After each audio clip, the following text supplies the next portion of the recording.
this. It's a very important topic. Stroke is not a joke. Okay? So, to start with, review natin yung blood supply ng brain. Okay? Yung ating brain po, meron siyang sariling blood supply na galing sa heart, no?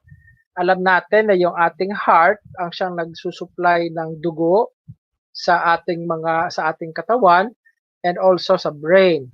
Kailangan ng blood supply sa brain para ang brain cells ay umandar o mag-function. Now, there are actually three groups, no, of major blood supplies to the brain: the anterior cerebral artery, the middle cerebral artery, and also the posterior cerebral artery. Okay? So, sa pangalan pa lang, anterior cerebral artery, nagsusupply siya ng blood supply sa frontal area ng brain o sa harapan, sa ating noo, yung part ng brain na nasa noo natin. Yung middle cerebral artery naman, yan naman nagsusupply ng dugo para sa middle part of the brain, which is the sides, yung sa tenga, yung parietal area na tinatawag natin, both sides, left and right. At yung posterior cerebral artery naman, yan ang nagsusupply ng dugo sa likod, sa batok, no? Sa batok natin, sa batok sa brain. So, pag tinanong tayo, ano yung stroke? What is stroke? So, the stroke is the sudden death of brain cells due to lack of oxygen, no? Due to lack of oxygen, nawala yung oxygen supply. And maaaring mangyari ito sa dalawang bagay, sa dalawang paraan. Number one, pag nagkaroon ng blockage o pagbabara sa daloy ng dugo papunta sa brain. Okay? Or pangalawa is rupture o pagputok ng isang blood vessel or artery ng brain, which will result to loss of speech, panghihina ng katawan, o pinakamalala ay napaparalyze. Kaya nakikita nyo pag ang isang pasyente ay nagka-stroke, parang kalahati ng katawan, lalo na pag malala ang stroke, kalahati ng katawan ay napaparalyze. Ano po? Okay. So may dalawang uri ng stroke. Okay? So what are the two types of stroke? Ang isa yung tinatawag natin ischemic stroke. Ano yung ischemic stroke? Ang ischemic stroke, ang dahilan doon ay yung pagbara, no? Pagbara na or blockage. Kung nakikita niyo yung picture sa baba noon, nakikita niyo yung dugo ay bumabara, no? Nagkokos ng clot o blockage, nagbabara sa loob ng ugat. At pag bumara ito, siyempre wala ng blood supply dun sa brain cells, at ang brain cells pag nawala ng blood supply, nawawalan din sila ng nutrisyon, especially ng oxygen. At kapag walang supply ng oxygen dun sa brain cells, nagkakaroon ngayon ng stroke na tinatawag dahil sa kukulangan ng supply ng oxygen doon sa portion ng brain, at ito ay maaring kamatay ng brain cells, no? Maraming mamatay ang brain cells. Ang ischemic stroke, minsan hindi yan malala. Mostly, ito yung mga mild stroke lang sinasabi, yung ischemic stroke, mild lang siya. At pwede itong magamot. Ang treatment dito, ang paggagamot dito ay medication o gamot. Bibigyan ng doktor ng gamot, pampalabnaw, no? Pampalabnaw ng dugo, para dumaloy ulit ang dugo or pamatanggal ang blood clot, at pag bumalik uli yung blood flow sa portion ng brain na yon na panandali ang nawala ng supply ng dugo, ay babalik ulit yung kanyang brain function. Dapat ito ay hindi tumagal ng 2 linggo. Supposed to be a treatment will have to start at least 2 weeks after the stroke happens kung gusto nating bumawi pa ng brain function. Yung other type of stroke is yung hemorrhagic stroke. Ano?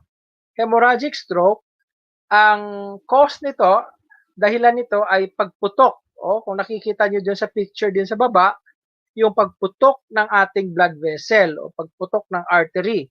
Siyempre, pag pumutok yung artery, lalabas yung dugo. At pag lumabas ang dugo, yan ay magkukos ng loss of blood supply and magkakaroon ng increased intracranial pressure o magkakaroon ng paghihigpit sa cranium o yung bumabalot sa brain cell.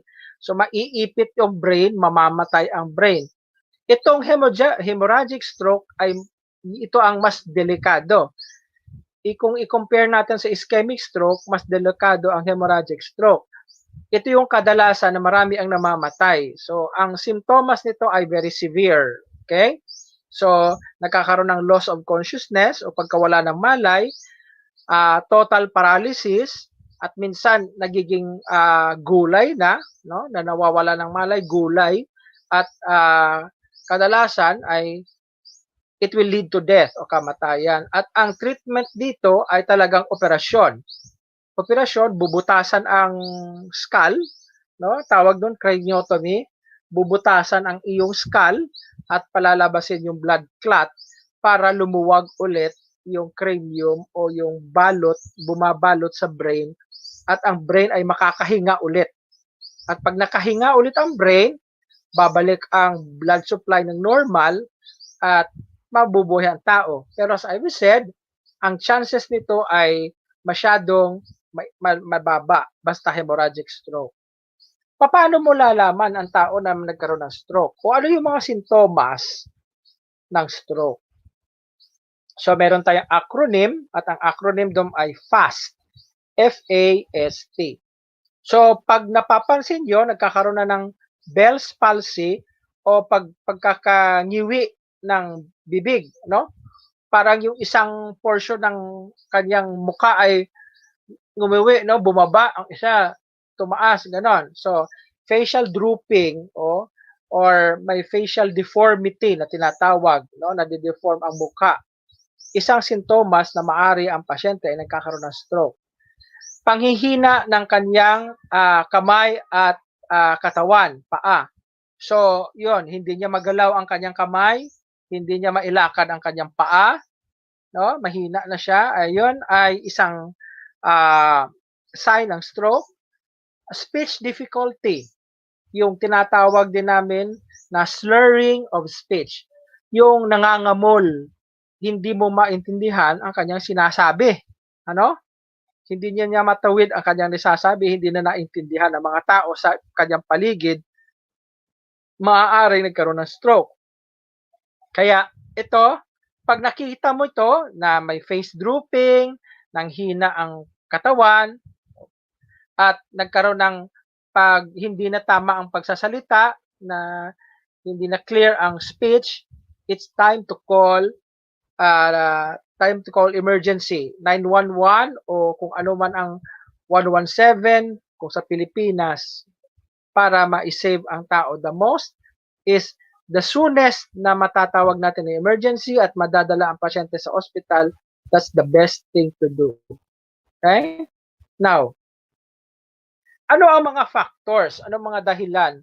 Bakit ang tao ang magkakaroon ng stroke? Okay? Number one, pag masyadong mahilig tayo sa high-fat diet. No? When we say high-fat diet, yan yung taba, no? Nagaling sa laman ng mga hayop. Ano? So, animal fat or animal protein, animal fat. So, mahilig dyan sa lechon. Okay? Wala akong pinapatamaan, pero alam na niya yon. Nasa DXN tayo, dapat sa DXN tayo, alam natin ang ating kinakain at maingat tayo. If you want to live healthy, then we should rethink and we should reinvent our diet. So high-fat diet, high-fat or animal diet will cause stroke. Bakit? Kasi ang high-fat diet ay magdadala din ng mataas na kolesterol sa ating dugo. At kapag mataas ang kolesterol sa ating dugo, ang kolesterol ay isang sa mga dahilan kung bakit nagkakaroon ng pagbabara. Okay? Kolesterol, dahilan sa pagbabara sa ating dugo. Lack of exercise. Of course, pag walang exercise, ang ating dugo ay nagiging mahina din. At pag nagiging mahina ang dugo at nagiging mahina ang sirkulasyon dahil sa wala tayong ehersisyo, ang dugo ay magkukumpol-kumpol or magfo-form ng clot. At itong formation ng clot ay maaaring isang cause o dahilan na tayo ay magkakaroon ng stroke.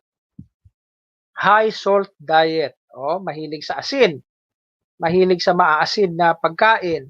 Dahil ang sobrang asin ay makaka-form din ng clot formation at makakapagdala ng pagkasira ng blood vessels.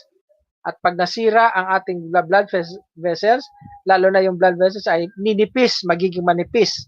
At pag naging manipis ang wall ng ating blood vessels, ay madali itong mapunit. At pag napunit ito, magkakaroon tayo ng ruptured aneurysm na tinatawag o di kaya ay hemorrhagic stroke o pagputok ng ugat sa brain, kaya mag-stroke. Obesity, syempre alam na natin yon. Pag sobra ang timbang, hindi natin makontrol ang ating timbang ng ating katawan. So, overweight tayo, Yan ay sign na marami din tayong fat. Okay? Sobra tayo sa taba. At ang taba ay magko-contribute o dadagdag sa pagbabara ng kaugatan natin, hindi lang sa ugat sa papunta sa puso, kundi ugat din papunta sa utak o sa brain. And obesity will also be a factor that can cause stroke. Hypertension, okay? Pag hindi natin na-control ang presyon ng dugo o daloy ng presyon ng dugo papunta sa utak, ito ay isang factor na makakapag-contribute sa pagputok ng ugat. Hypertension.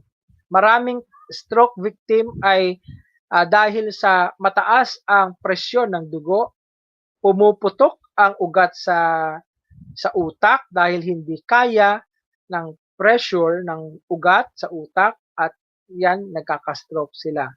Paninigarilyo at pag-iinom ng alcoholic beverages, yan po ay isa sa mga bagay na magko-contribute din sa ating stroke. Okay? Now, next.